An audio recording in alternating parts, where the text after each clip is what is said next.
CNN News 18 mega exclusive that we're bringing for you. Hostility from Dhaka is a major Rohingya spillover risk for India. We're given to understand these groups no longer see the camps as temporary shelters but as permanent operational bases. Most infiltrators use low visibility routes, riverine gaps in West Bengal, forest corridors in Assam and Tripura. Another easy entry is forged. Aadhaar networks once inside India are making detection harder in this entire matter. Bangladesh's current crisis reduces border coordination and Indian real-time intelligence sharing is not working to its full potential. Rohingya migrants are increasingly embedded in urban clusters. They are working in informal labor markets where verification is proving to be not efficacious and radical preachers can operate under the radar. Security agencies have flagged the risk of secondary radicalization where economically desperate Rohingyas become soft targets for Islamist recruiters. We are getting this information right now. For more on this, we have with us Anand Narasimhan. Anand, thank you so much for joining me. What's your assessment of what we're seeing right now? Good afternoon to our viewers and Manoj Kumar Gupta getting us these details. Now, further to what you just told our viewers, there is more data that shows that these Bangladesh camps, these temporary camps are now becoming permanent feeder networks for illegal infiltration into Bharat. These people are not only using the forged Aadhaar documents network and that cartel, but they're also using trafficking routes to move cargo towards Bharat, Malaysia and the Gulf.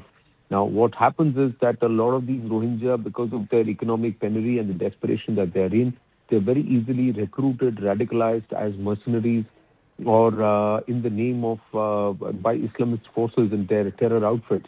Now, Indian agencies have been they've repeatedly seen these Rohingya-linked arrests take place in Assam, West Bengal, Jammu, Delhi, Hyderabad, and confirming that these Bangladesh camps are already functioning as feeder zones for illegal entry into Bharat.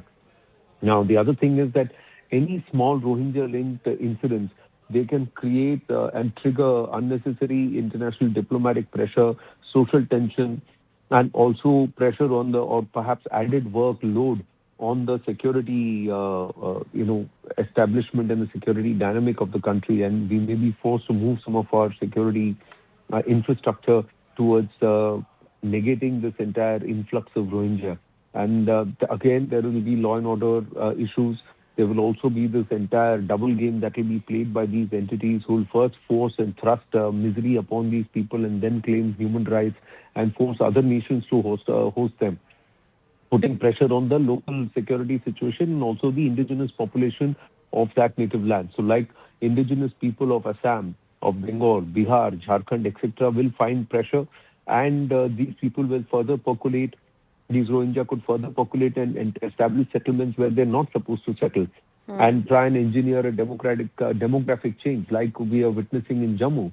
So this is one aspect. And the other thing is the entire SIR efforts which are being undertaken could also create a reverse pressure. So there could be pressure at the borders from both sides that could emanate and that could create a huge humanitarian and also a security issue.